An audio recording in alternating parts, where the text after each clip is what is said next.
Ok. Na oração da igreja, a igreja em comunhão deve orar pelos seguintes motivos: sociedade, família, governo, avivamento espiritual, frequência na EBD, nos cultos de quintas e domingos, regularidade nas contribuições, evangelismo e missões. Lembrarmos também dos enfermos, presbíteros, diáconos, dos irmãos desanimados, desestimulados e desempregados. Bom, irmãos,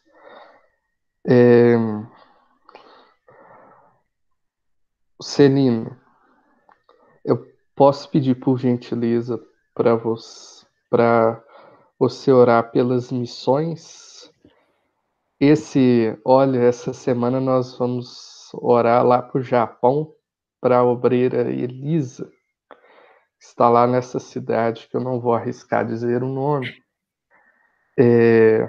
lá no Japão, que é um campo missionário muito difícil. Com Tem certeza. um professor meu do seminário, que ele é missionário lá no Japão, e ele relata como que é uma cultura bem diversa, né, da nossa. Rafael, por gentileza, se for possível aí, orar pela nossa igreja, em especial, né, pelos presbíteros e pelo corpo diaconal. E em seguida eu vou orar pelo Brasil, pela sociedade, pelas famílias da igreja e pela nossa aula. Vamos orar, irmãos. Senhor, bom dia. Obrigado por esse dia que está começando hoje. Te agradecemos, te damos glória, Senhor. E tu és maravilhoso. No frio, no calor, o Senhor sempre está conosco. Eu quero orar ao Senhor pelas missões. É difícil sair da sua casa, do seu lar, da sua cidade, da sua cultura e pregar o Evangelho num lugar completamente estranho, diferente, solitário. Peço pelos missionários, Senhor, da Junta de Missões Nacionais, que o Senhor esteja abençoando cada um deles, cada um em seu lugar. Renova a força, renova a esperança, renova o desejo de continuar, de permanecer, mesmo em meio à luta. Especialmente pela Elisa, que o Senhor abençoe, que o Senhor renove suas forças todos os dias, que o renove com esperança, com gozo, com alegria, em saber que ela está cumprindo aquilo para o qual ela foi chamada. Abençoa, não deixe faltar saúde, não deixe faltar provisões, não deixe faltar, Senhor, o carinho das outras pessoas, e que ela possa estar pregando a palavra do Senhor com muito zelo, com muita determinação, pregar o evangelho correto. Nós te agradecemos por isso, Pai, pela vida dela, pela sua família. Não sei se ela tem família lá ou pela sua família aqui no Brasil. Que o Senhor possa estar abençoando a Elisa e todos os missionários espalhados por esse mundo afora, que tem passado tanta necessidade. A gente sempre chega aos ouvidos dos missionários que estão sendo perseguidos, a igreja perseguida, que estão sendo, ó Deus,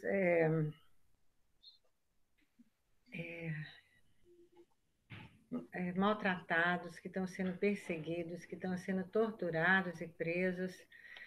Ó Deus, que o Senhor possa estar ali com eles, sendo o apoio, o amparo, em nome de Jesus. Amém. Amém. Tá? Santo Deus, grandioso Pai, estamos aqui reunidos para glorificar, para cultuar o Teu santo nome, para adorar e para aprender um pouco mais sobre a Tua palavra, que nos renova, que nos ensina cada dia mais. Pai querido, sabemos que o atual momento é um desafio para todas as igrejas, um desafio para todos os pastores. Porque, ó Pai, nós não conhecemos o futuro. E a partir de agora, meu Deus, a pregação tem que ser diferente. O evangelho pregado para chegar no coração das pessoas tem que ser diferente, meu Deus. E só o Senhor para nos instruir, para nos capacitar, para nos ensinar, para nos mostrar, meu Deus, como tem que ser feito. Porque o que era da maneira que foi feito ontem já não é mais. Hoje as coisas mudaram, meu Pai. A crise tem nos ensinado muita coisa. Pedimos ao Senhor, meu Deus, que instrua a vida dos líderes da nossa igreja, que instrua a vida do nosso pastor que está à frente da obra, meu Deus, que instrua a vida dos presbíteros, dos diáconos, que a cada dia venhamos ser capazes de fazer a diferença, meu Deus, de nos adaptar à nova realidade que foi imposta para nós, que venhamos aprender, meu Deus, a pregar o evangelho, meu Deus, de uma maneira que as pessoas, meu Deus, conheçam, aprendam, se interessem cada vez mais pelo Senhor.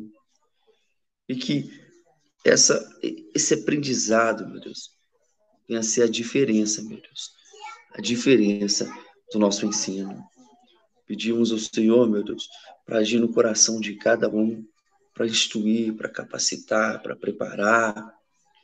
E do mesmo modo, meu Deus, abençoar o corpo da nossa igreja também. Porque a nossa igreja, meu Deus, precisa estar preparada para esse novo momento também.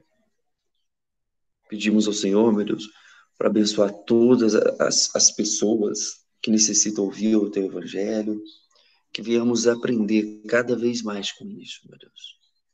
E agradecemos ao Senhor por esses meses, meu Deus, que estamos aqui, que separamos um momento para cultuar o Teu Santo Nome, e que isso também seja uma lição para nós, que venhamos aprender com isso também, meu Deus. Abençoa as nossas vidas e pedimos ao Senhor, meu Deus, que hoje, o culto de hoje, tanto agora de manhã quanto à noite, venha ser abençoado e venhamos aprender muito com a Tua palavra e com o ensino que vai ser disponibilizado. Abençoa a vida do Rafael, que vai conduzir o culto agora pela manhã. Abençoa o capacite também. E abençoa todos aqui que estão aqui reunidos para ouvir e aprender. Agradecemos ao Senhor em nome de Jesus Cristo. Amém. Amém. Senhor Deus, no mesmo espírito de oração, Pai, nos colocamos diante de Ti para pedir misericórdia pela nossa nação. Senhor, sabemos que a nação brasileira tem sido idólatra, sabemos, Pai, das abominações que temos cometido, das corrupções que temos nos envolvido. Sabemos, Pai, que muitas das vezes somos vergonha, Pai, diante das demais nações, mesmo tendo uma grande população, Pai, uma grande parte da população servindo ou dizendo que serve a Ti. Ó Deus, pedimos a Ti misericórdia, Pai, pelo Brasil. Pedimos a Ti que, ó Deus, nos guarde nesse tempo de pandemia. Ó Deus, muitos locais agora estão reabrindo, estão voltando à vida mais ou menos normal. Senhor, pedimos a Ti, dê sabedoria, Pai, aos governantes, àqueles que estão à frente, e dê sabedoria também, Pai, aos brasileiros, aqueles que têm que ir no supermercado, aqueles que têm que ir trabalhar, aqueles que têm que ir nos bancos. Ô Senhor, dá a eles temor do Senhor através dessa doença, Pai, que o Senhor enviou para juízo sobre todas as nações. Ó Deus, nesse momento também te pedimos pela igreja brasileira, Pai. Sabemos que temos, Senhor, nos metido em muitas confusões. Senhor, tem misericórdia da igreja brasileira e pedimos a Ti, Pai, aviva a igreja brasileira, reforma a igreja brasileira, que a igreja brasileira retorne, Pai, ao Teu Evangelho. Senhor, nesse momento também conturbado, Pedimos a Ti pela nossa igreja, Senhor. Nesse momento, quero pedir em especial pelas crianças, Pai, que estão longe, Pai, das escolas, que estão longe da escola dominical, dos professores, das professoras, que estão longe, Pai, dos coleguinhas. Senhor, dê sabedoria a esses jovens, Pai, de tão pouca idade. Que, ó Deus, os pais tenham sabedoria em conduzir esse momento tão peculiar na história, Pai, dessas crianças e na história também mundial, Senhor. Deus, pedimos a Ti também pela nossa igreja, pedimos a Ti pela liderança, pelos presbíteros, o Senhor os abençoe. Pedimos a Ti pelo corpo diaconal, Pai, abençoe cada diácono.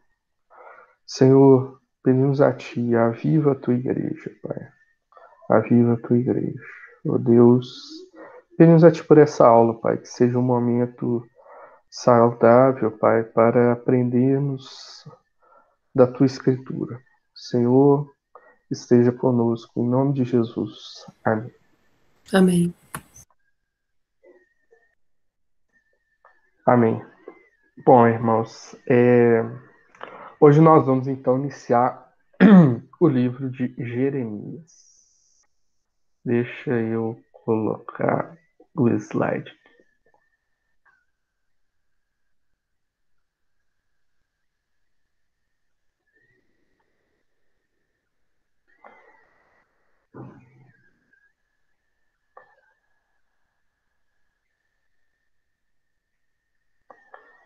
Bom, parece que todos aí já estão vendo.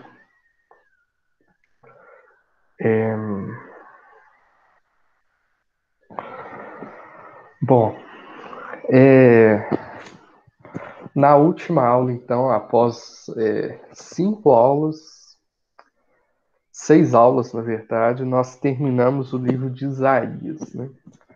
E como o livro de Isaías é rico em conhecimento de Deus, é rico em aplicações que nós podemos trazer facilmente para os nossos dias, né? Tanto em pandemia quanto sem pandemia, nós podemos aprender muito com o livro de Isaías.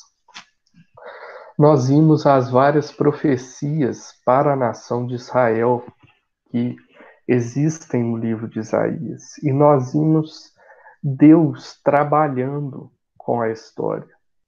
Deus como um artista, né, que vai pegando cada tinta, vai montando o seu quadro com a história, usando as suas ferramentas, né?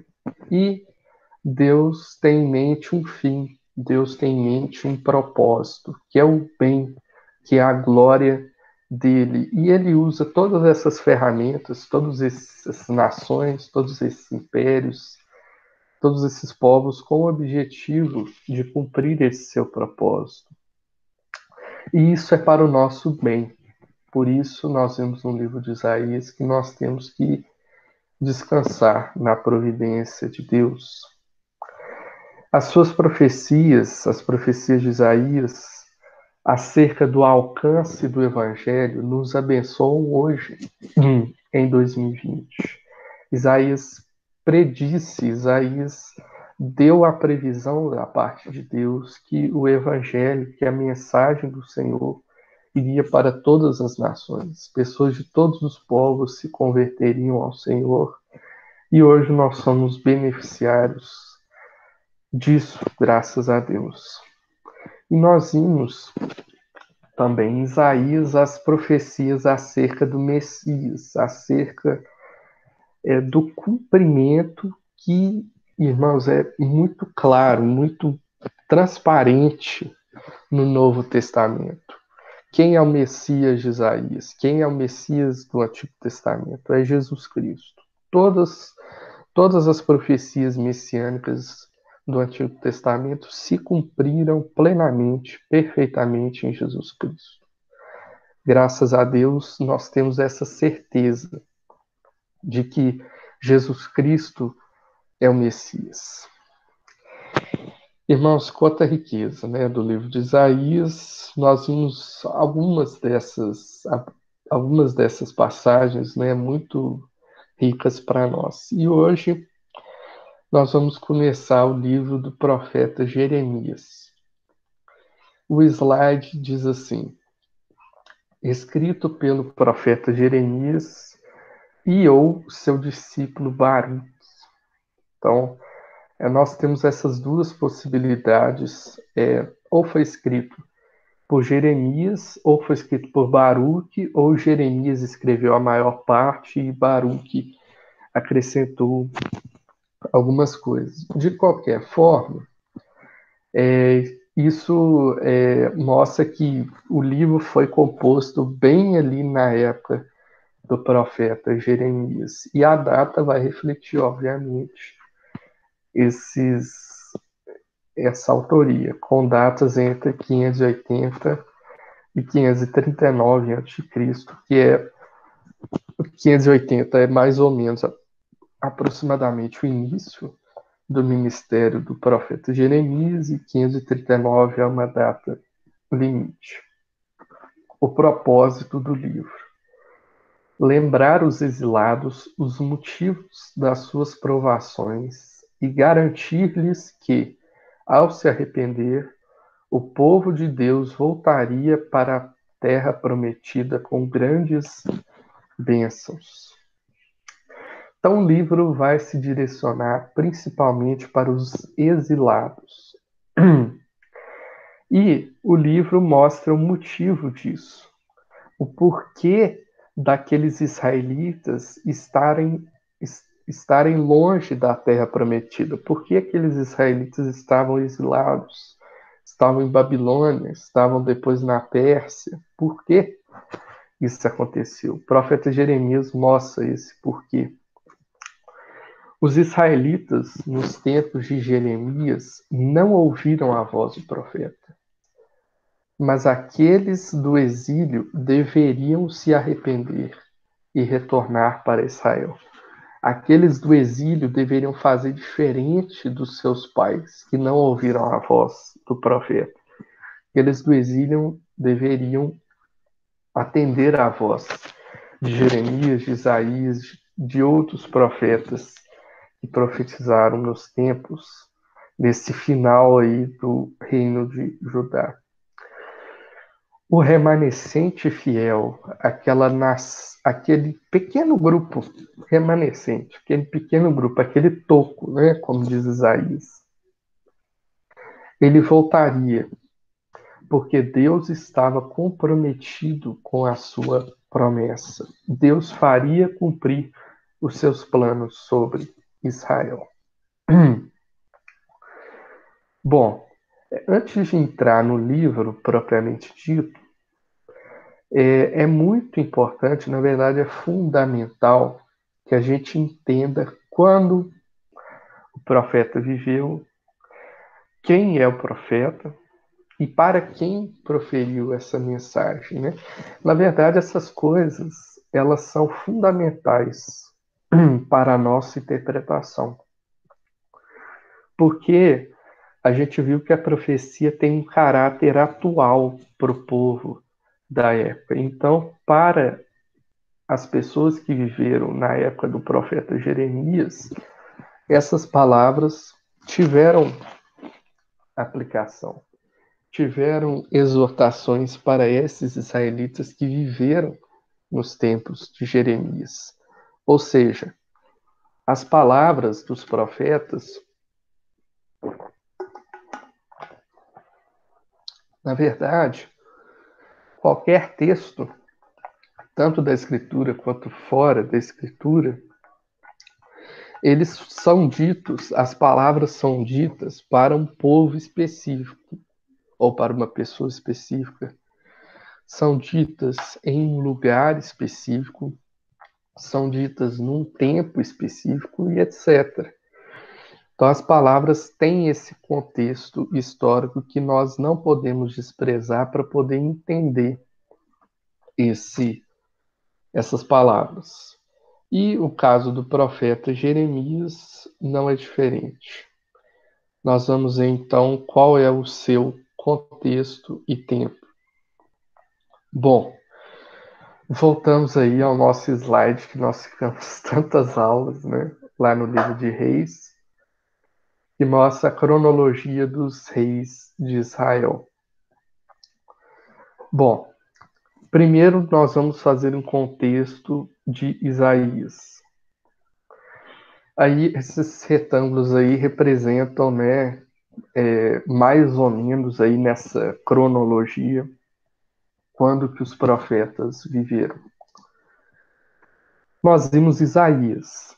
Isaías pregou no reinado de Jotão, Acás e Ezequias de Judá. Isaías pregou em Judá, no Reino do Sul, nesse período histórico, quando esses reis governavam sobre a nação. Foi exatamente nesse período que Samaria, o Reino do Norte, que a sequência de reis está no lado direito, exatamente nesse período, no período da profecia de Isaías, que Samaria, a capital do Reino do Norte, foi destruída. Mais especificamente no reinado do rei Ezequias de Judá. E nós vimos no profeta Isaías e também no livro de Reis que Judá não foi exilada devido à intervenção do anjo de Deus à noite. Então, aquela passagem belíssima, né? Que o anjo de Deus vem e derrota 135 ou 185, não me recordo muito bem, soldados do exército assírio. Então, Deus intervém diretamente, extraordinariamente, para livrar a nação do sul, para livrar Judá. Isso se deu em cumprimento da profecia de Isaías. Nós devemos lembrar que o rei Ezequias orou para o Senhor e o Senhor enviou o profeta Isaías para responder ao rei dizendo que Jerusalém não seria destruída.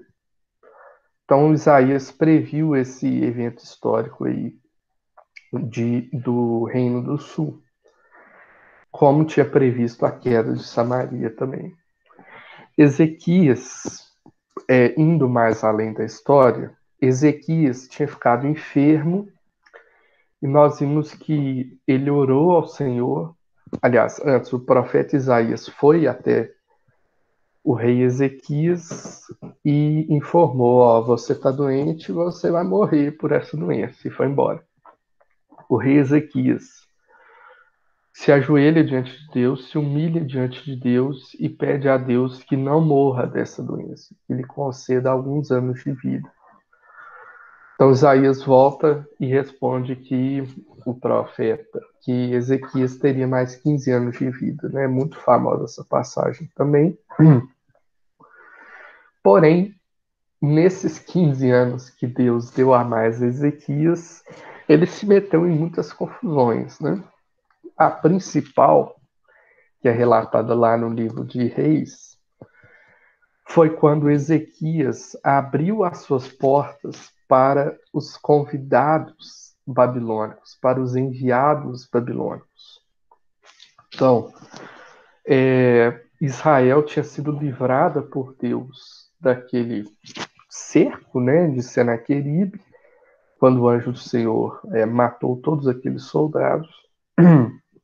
Então, os babilônicos enviam pessoas para poderem, né, ter relações com esse reino desse Deus tão maravilhoso, né? E o profeta Ezequias abre suas portas e mostra toda a riqueza do reino de Israel, toda a riqueza do templo, toda a riqueza do palácio, com o intuito de mostrar: olha como nós somos grandes, né? Olha como nós somos especiais, né? Mas Israel é um vermezinho, né? Isaías informou ao rei que tudo o que ele mostrou todas as riquezas que Deus tinha dado para Israel e que o rei Ezequias tinha mostrado que era pela força do braço, tudo aquilo Deus ia dar para a Babilônia. Ou seja, aqueles enviados babilônicos iriam ser quem ia receber todos esses tesouros de Israel. E é interessante o que a gente viu no livro de Isaías para a gente compreender agora as profecias de Jeremias. O primeiro bloco do livro de Isaías, como nós vimos, ele chama o povo ao arrependimento. Mas já no segundo bloco, nós vimos que o primeiro bloco se referia ao Reino do Norte, né? Então, se referia à queda de Samaria. Isaías estava mostrando: arrependam-se, arrependam-se, arrependam-se diante de Deus.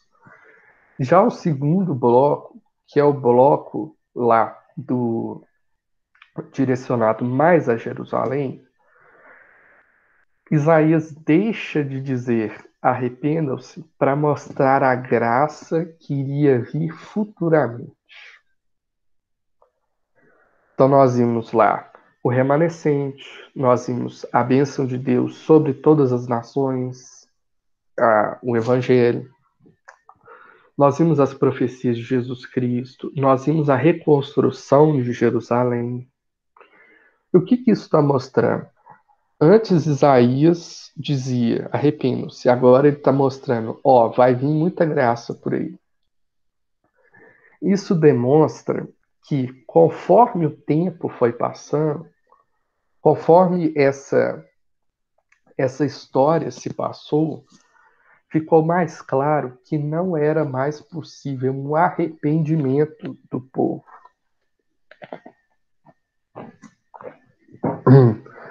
Até um certo momento, era possível o povo se arrepender. Mas a partir de um certo momento, uma regeneração completa era necessária.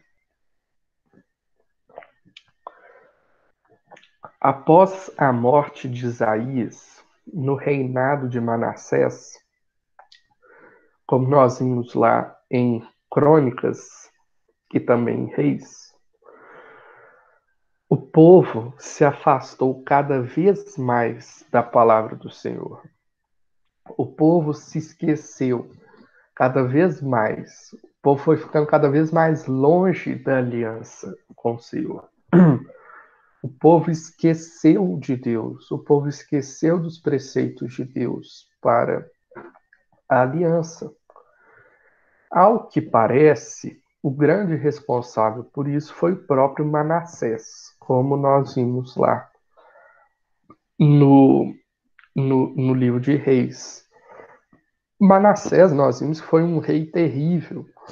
Nós vimos que ele chegou até a matar o seu filho em sacrifício ao deus Moloque.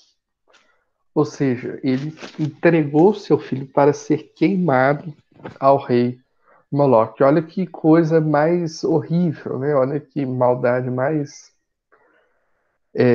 que, assim, a gente fica assim, até sem palavras, né? Para dizer qualquer coisa. Um filho que era da linhagem de Davi. Veja quão mal foi Manassés. E os livros históricos chegam a mencionar que foram erigidos templos a Deus, a Aserá, adoração de estrelas, altares dentro do templo do Senhor, prática de feitiçaria e adivinhação, médiuns e sacrifícios a Baal. Para trazer uma ilustração, a gente sempre fica falando Baal, Baal, estatueta, que é isso, né? Aí tá aí uma estatueta, né? Tá lá no Museu Britânico. É uma estatueta de bronze encontrada lá na cidade de Tiro, nesse período de tempo aí. provavelmente foi feita, né? Retratando um Deus. Possivelmente este aí é o tão chamado, tão aclamado pela nação de Israel, Baal. Era esse sujeito aí. É uma estatueta assim, sabe? É uma coisa pequena. E Manassés incentivou que os israelitas adorassem esse brinquedo aí, né? Essa estatuetinha. Os profetas, então, irmãos, em isso tudo que eu relatei, dos templos a Deus Azerá, adoração de estrelas, altares dentro do templo, prática de feitiçaria, está lá em 2 Reis 21, versículo 2 a 11. Tudo isso foi feito no reinado de Manassés. Os profetas passaram a, cada vez mais, trazer mensagens de juízo terríveis contra Judá. Por causa dessas coisas, irmãos, não tem jeito. Vai adorar um pedaço de madeira desse, enquanto Deus governa as nações, teria juízo sobre a nação. Então, os profetas Abacuque, Sofonias, Isaías, agora Jeremias, todos esses vão condenar, vão trazer da parte de Deus o juízo. O juízo ia vir sobre essas pessoas. O filho de Manassés, que chamava Amon, seguiu nos mesmos caminhos do pai, seguiu adorando esses pedaços de madeira. Só um minuto que deu um barulho. Não, é no chat, né? Isso, tá, o pastor deu um comentário aí. Bom, é esse aí o senhor, né? Desse pessoal teimoso. Josias, irmãos, deixa eu voltar aqui. Então, Manassés, depois de Ezequias, vem Manassés, depois Amon, o seu filho, depois Josias. Josias, os irmãos devem se lembrar, né? Josias foi aquele que implementou muitas reformas, né? Boas, né? Muitas reformas que fizeram o povo retornar aos caminhos do Senhor. Bom, Josias se torna rei após Manassés e após Amon. Ele é chamado, e durante o reinado de Josias, é que Jeremias é chamado ao ministério. Olha aqui, versículos 1 a 3 do capítulo 1 do livro de Jeremias. Diz assim: palavras de Jeremias, filho de Euquias, um dos sacerdotes que estavam em Anatote, na terra de Benjamim. A palavra do Senhor veio a ele no 13º ano do reinado de Josias, filho de Amon e rei de Judá. Ok. Então, veio também nos dias de Joaquim, filho de Josias, rei de Judá, até o fim do 11º ano do reinado de Zedequias, filho de Josias, rei de Judá. No 5º mês desse ano, moradores de Jerusalém foram levados ao exílio. Então, bem claro, né? Está bem claro o contexto da pregação de Jeremias. Jeremias, então, foi chamado 13º ano do reinado de Josias.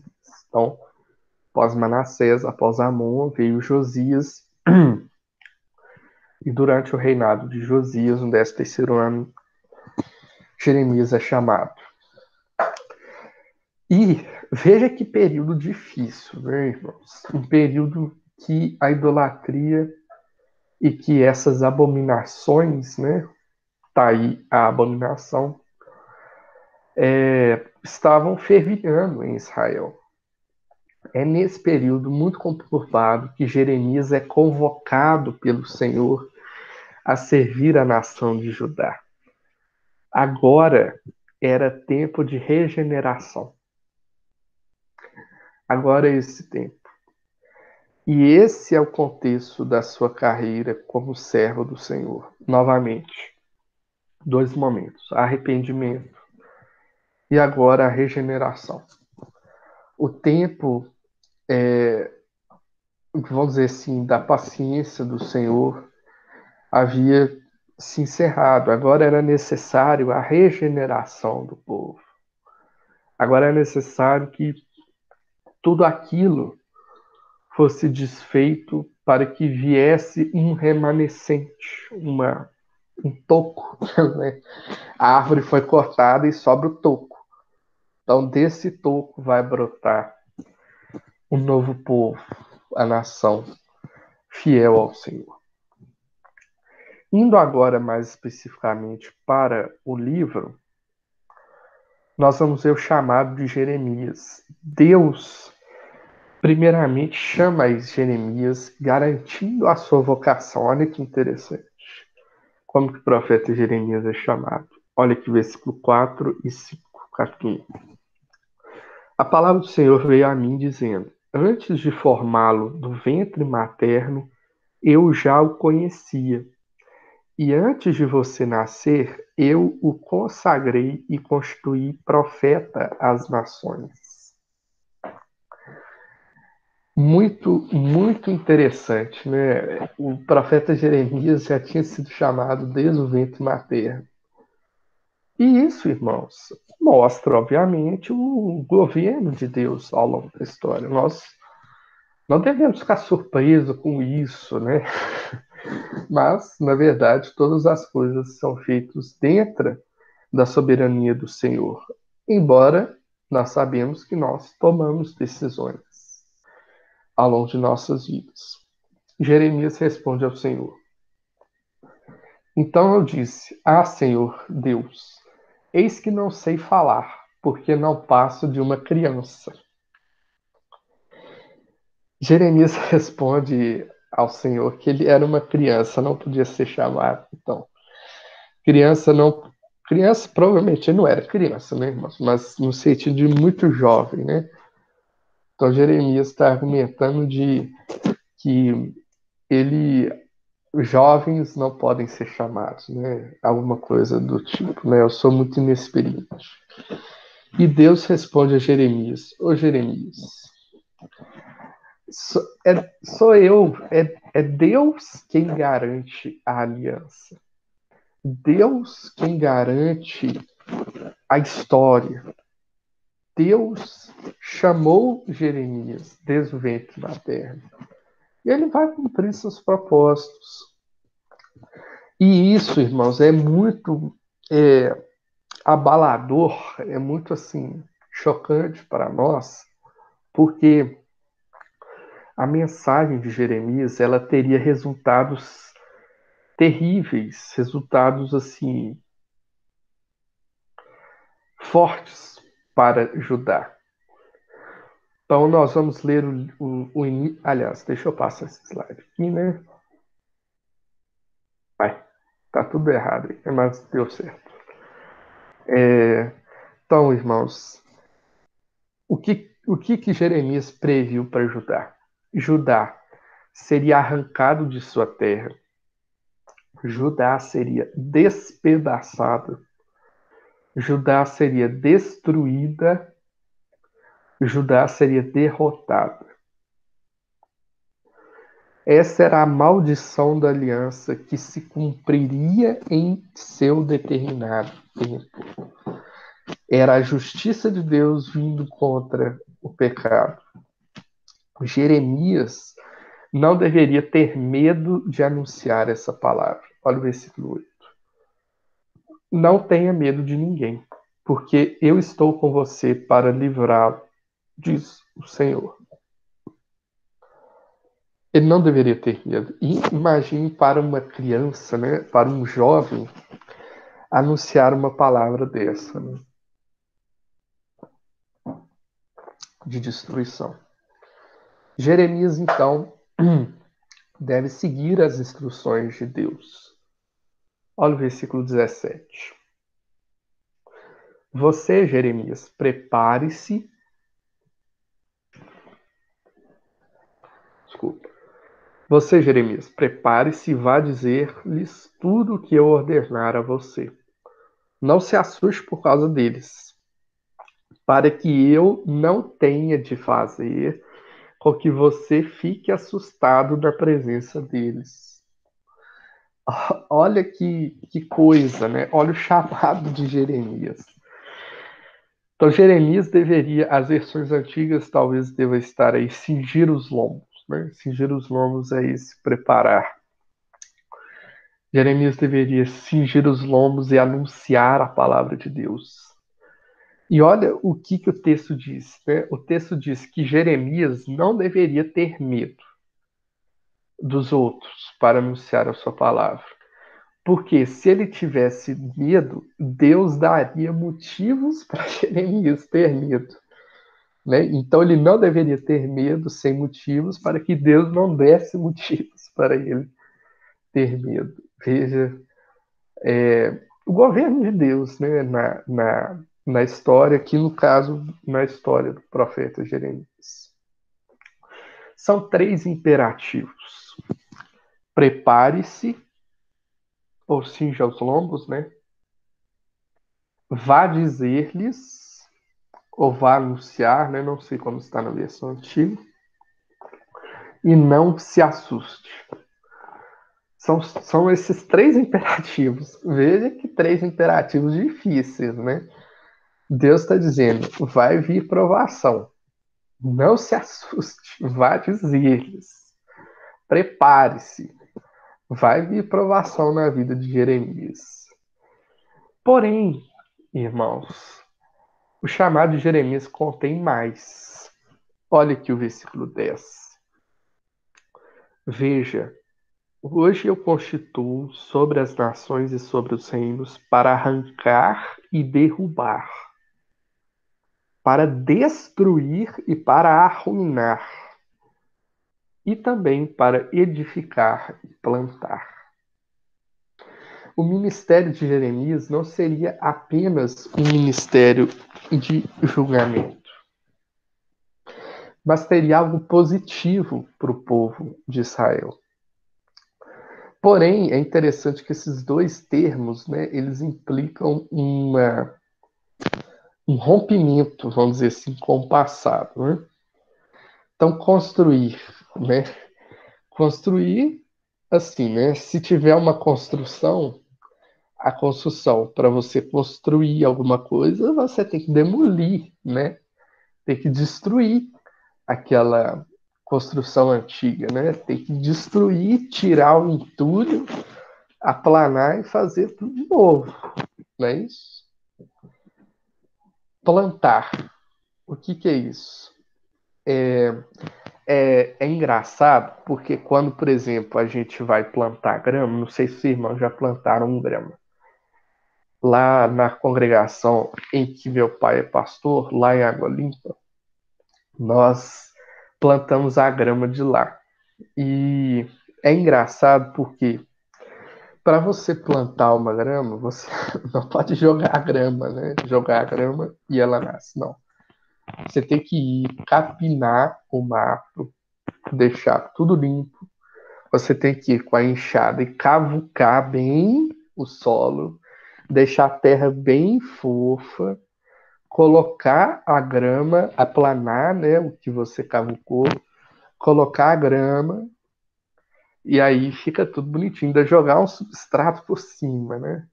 E é engraçado porque teve outras pessoas que conseguiram doação de grama, mas elas simplesmente jogaram a grama que elas ganharam em cima de qualquer coisa. Então jogou em cima do mato, jogou em cima do passeio. E o que aconteceu com a grama? A grama morreu. A grama que foi feita dessa forma. Irmãos, plantar exige a preparação do terreno. Isso que Jeremias ia fazer. Jeremias deveria anunciar o fim das estruturas presentes, o fim da adoração às estatuetas, o fim dessa idolatria, o fim desses corruptos no governo, o fim desses reis idólatras, Manassés, Amon, o fim dessas coisas. E o que ia acontecer quando tudo isso fosse destruído?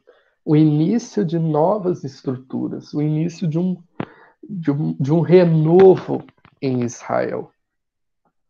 Isso não significa, irmãos, que a aliança seria desfeita. Não significa que o modo de vida da aliança seria desfeito. Ou seja, não significa que a lei seria anulada. Haveria uma renovação desses elementos. Haveria uma renovação disso tudo para uma nova realidade, para uma nova situação. Veja, irmãos, parece que eu estou falando do Evangelho, né? Parece que estou falando de Jesus Cristo, né? Porque a situação local, o contexto local aqui já está apontando, né? Para Jesus Cristo, né? Então, a Bíblia é assim. A remoção do que era velho era o primeiro passo para a renovação. Jeremias não só anunciou que o velho seria destruído, mas ele esteve presente quando Jerusalém foi destruída, quando pessoas foram mortas. Ele estava lá, vendo a destruição. Todo esse contexto, tudo isso que a gente falou até agora, nós devemos ter em mente para ler o livro de Jeremias.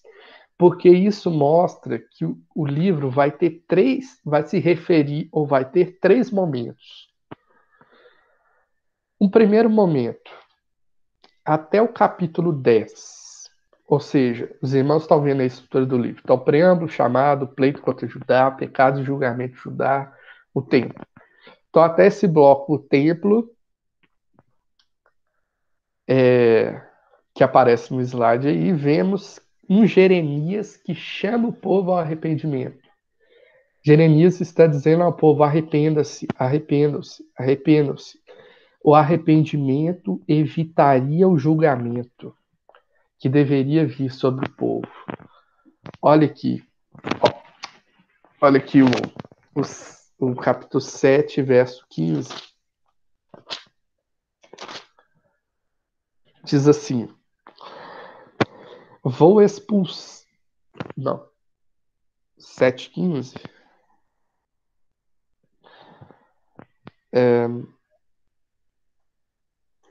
Não, mas acho que eu anotei a referência errada, me desculpe. Mas Deus estava chamando exatamente. Aliás, não, é porque começa um pouco antes. Vamos começar a ler a partir do versículo 12. Diz assim: mas vão agora ao meu lugar. Aliás, eu lembrei que eu queria fazer. Vamos ler a partir do versículo 1. Diz assim: palavra do Senhor que foi dita a Jeremias da parte do Senhor. Fique junto à porta da casa do Senhor e proclame ali esta palavra. Escutem a palavra do Senhor, todos de Judá, para que entrem por estas portas para adorar o Senhor. Assim diz o Senhor dos Exércitos, o rei de Israel: corrijam a sua conduta e as suas ações, e eu os farei habitar neste lugar. Não confiem em palavras falsas, dizendo: templo do Senhor, este é o templo do Senhor. O que Jeremias está fazendo? Chamando o povo: arrependam-se, voltem ao caminho. Mas, se de fato emendarem os seus caminhos e as suas nações, se de fato praticarem a justiça, cada um com o seu próximo, e não oprimirem o estrangeiro, o órfão, a viúva, nem derramarem sangue inocente nesse lugar, nem seguirem outros deuses para o próprio mal de vocês, eu os farei habitar neste lugar, na terra que dei aos pais de vocês, desde os tempos antigos e para sempre. Eis que vocês confiam em palavras falsas que não servem para nada. O que é isso? Vocês roubam, matam, cometem adultério, juram falsamente, queimam incenso a Baal e seguem outros deuses que vocês não conheceram no passado. E depois vêm e põem-se diante de mim, neste templo que se chama pelo nome e dizem, estamos salvos. Sim, só para continuarem a praticar essas abominações. Será que este templo que se chama pelo meu nome é um covil de salteadores aos olhos de vocês? Eis que eu mesmo, vi isso, diz o Senhor, mas vão agora ao meu lugar que estava em Siló, onde no princípio fiz habitar o meu nome, e vejam o que lhe fiz por causa da maldade do meu povo de Israel. Então Deus está falando, vá lá no Reino do Norte ver o que eu fiz. Agora, visto que vocês fazem essas obras, diz o Senhor, eu falei muitas e muitas vezes, mas vocês não me ouviram, chamei, mas vocês não se arrependeram. Farei com que este templo, que se chama pelo meu nome, no qual vocês confiam, e com esse lugar que dei a vocês e aos seus pais, o mesmo que fiz com Siló, o mesmo que fiz com o Reino do Norte. Vou expulsar vocês da minha presença, como expulsei todos os seus irmãos, toda a posteridade de Efraim, todo o Reino do Norte. Deus está falando, arrependam-se, senão vai acontecer a mesma coisa que aconteceu com o Reino do Norte. Deus estava chamando o povo a voltar para os caminhos da aliança. Esse é o primeiro momento do livro de Jeremias. Há um segundo momento do livro de Jeremias. A partir desse momento, do capítulo 10, Jeremias mostra que não seria mais possível isso. Literalmente, a construção antiga deveria ser demolida, a construção antiga deveria ser quebrada e seu entulho retirado. Esse é o significado da figura do vaso, do oleiro. Vamos lá em Jeremias 19.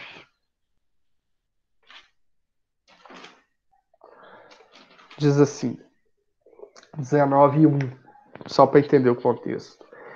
Assim diz o Senhor, vá comprar um pote de barro de um oleiro e leve com você alguns dos anciãos do povo e dos anciãos dos sacerdotes. Então, Deus ordenou para Jeremias chamar esse pessoal e ir na casa de um oleiro e comprar um vaso. Versículo 10. Depois, quebre o pote à vista dos homens que foram com você. E diga-lhes, assim diz o Senhor dos Exércitos, deste modo quebrarei este povo e essa cidade, como se quebra o vaso do oleiro, que não pode mais ser restaurado. Os mortos serão sepultados em Tofete, porque não haverá outro lugar para o sepultar. Irmãos, esse vaso deveria ser quebrado, não tinha mais jeito. Deveria ser quebrado para que pudesse vir um renovo. A árvore deveria ser cortada e ia ficar um toco que ia renascer. Porém, não termina aí. O livro do profeta Jeremias tem um terceiro momento a que ele se refere. Aquele que nós vimos construir e plantar. Deus salvaria o remanescente do seu povo, do exílio. Olha aqui, capítulo 24, versículos 4 a 7.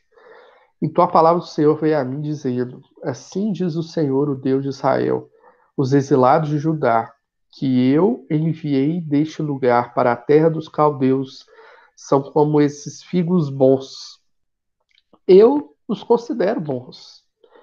Olharei para eles favoravelmente e os trarei de volta para essa terra. Eu os edificarei, não os destruirei. Plantarei, não arrancarei. Eu lhes darei um coração para que me conheçam e saibam que eu sou o Senhor. Eles serão meu povo e eu serei o seu Deus, porque voltarão para mim de todo o seu coração. Irmãos, era necessário que fosse destruído, que fosse morto, que passasse a enxada naquele mato todo. Era necessário. Para que viesse esse tempo, um remanescente dos exilados de Judá, que Deus olharia favoravelmente. o trator iriam passar sobre Jerusalém. O trator, né? Naquela época não tinha trator, mas Jerusalém foi destruída. Pessoas iriam morrer. Muitas pessoas morreram. Muitas pessoas. Porém, Babilônia, que destruiu Sião, que destruiu Jerusalém e matou muitos israelitas, iria receber o seu julgamento lá em 539 a.C., quando foi dominada pela Pérsia. E aí iria voltar com Ciro, o remanescente fiel. Irmãos, esse é um contexto geral do livro de Jeremias. Então, na próxima aula, encerrando nossa aula, na próxima aula nós veremos o texto, né, propriamente dito, do livro de Jeremias. Vamos ter só 2 aulas do livro de Jeremias. Irmãos, então, encerro aqui a nossa aula. Agora estamos abertos para dúvidas, para comentários. Os irmãos podem ficar à vontade.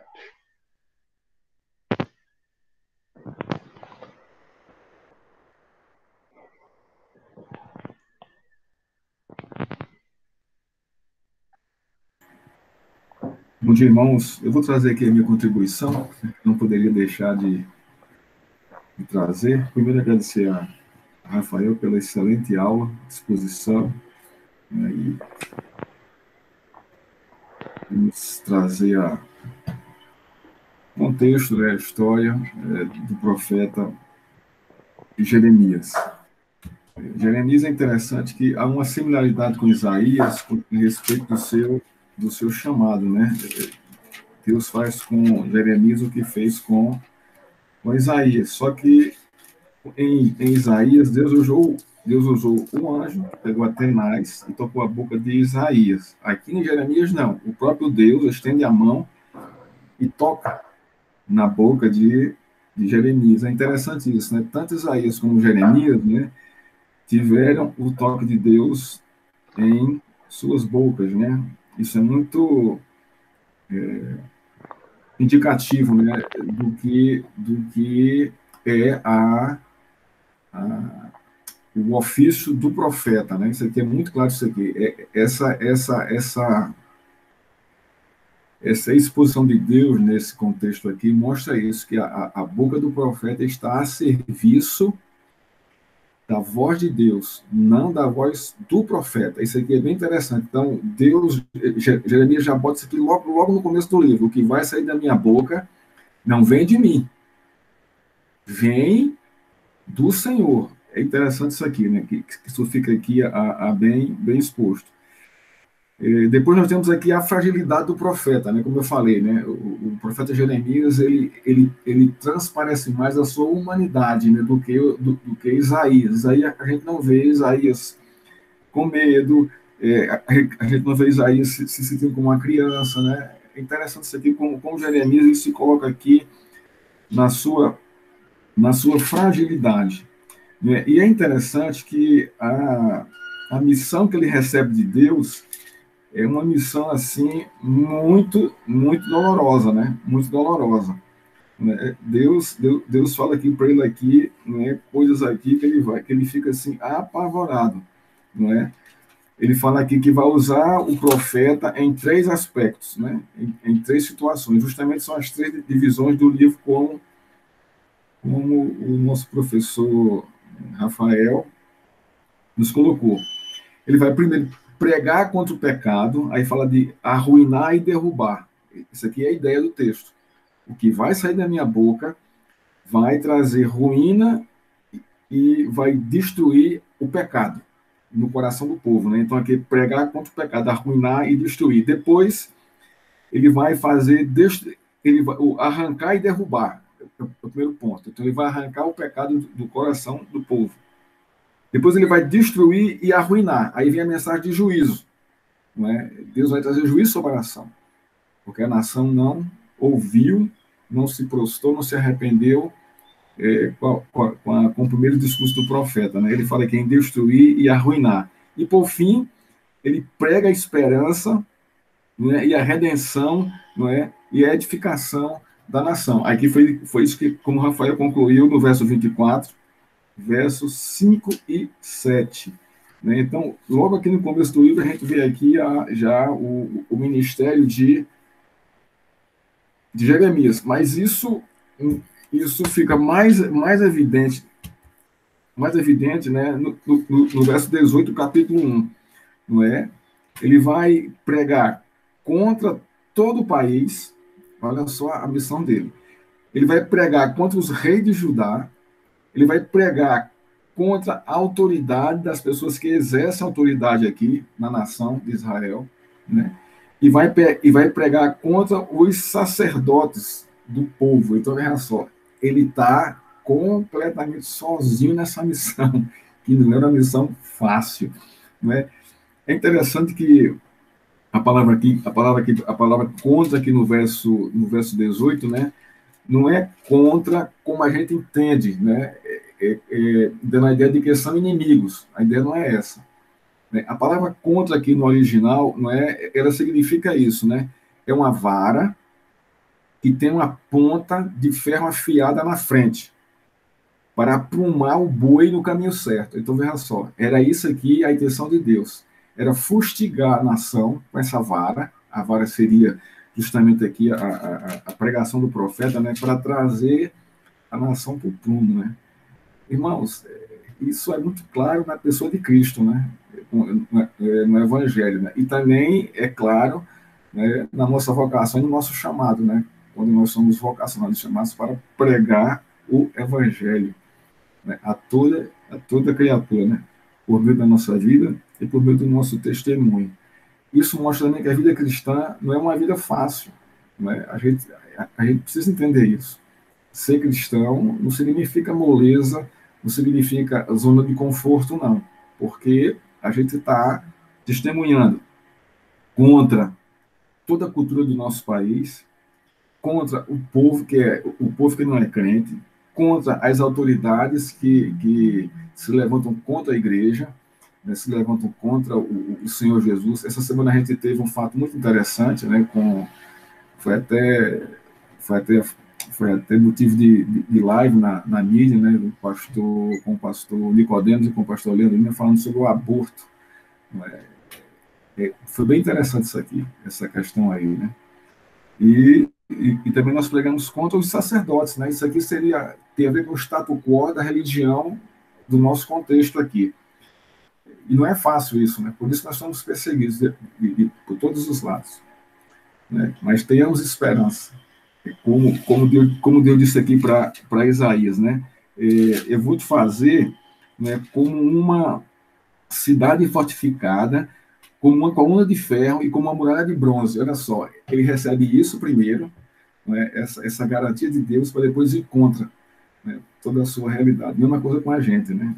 Conosco, né? Deus nos dá esse privilégio de pregar, nós testemunhamos o Evangelho pela ação e o Espírito Santo em nossa vida. Né? Que Deus nos abençoe, irmãos. Vou parar por aqui, senão eu vou acabar pregando.